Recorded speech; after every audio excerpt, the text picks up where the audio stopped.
करे तब मुहवा लटका के काहे बैठल बाड़ी? काहे ना मुँह लटका के बैठी हो? अरे कौन दिक्कत बतेबी हमके? हमके बहुत दिक्कत बा। हमार मेकअप वेकअप कुल खराब हो जाला तोरे चूल पे खाना बनावत।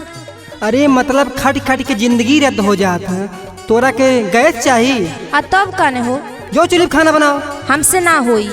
हमार बात सुन। का है बोला?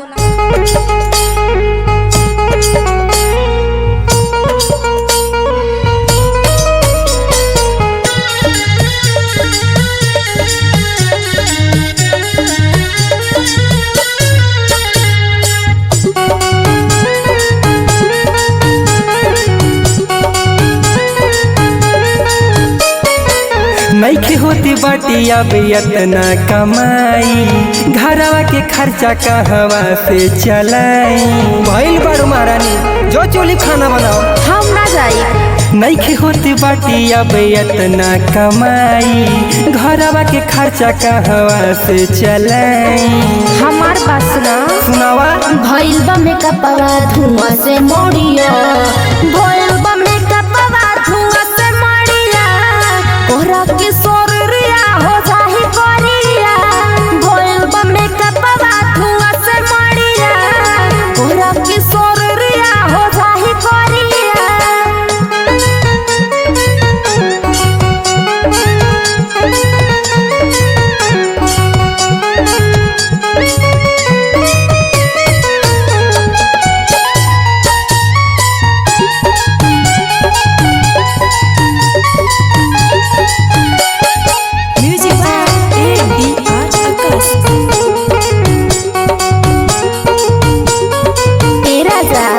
गैस लियावे के गोइल तू भूल हो, कुछ दिन औरी तू फूका धानी चूल हो।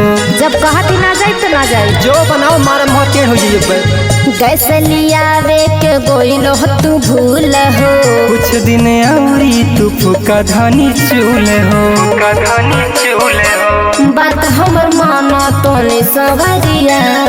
भइल बा मेकअपवा धुआं से मड़िया, गोरा के सोरिया हो जाही कोरिया। भइल बा मेकअपवा धुआं से मड़िया, गोरा के सोरिया हो जाही कोरिया।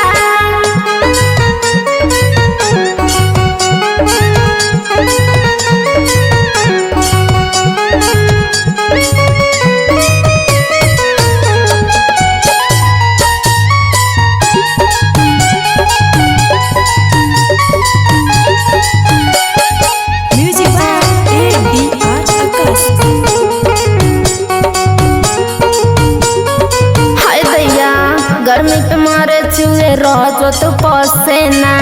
अब हम तोहके डोला दी जानू देना। सुनत है कि ना हो? अरे जो नैयरवा लाली बनवा निकाल। गर्मी के मारे चूहे रोजो तो पसेना। अब हम तोहके डोला दी जानू देना। अरे है का ढेर मस्का मारे के सब मारी तानाई है लागे डरिया।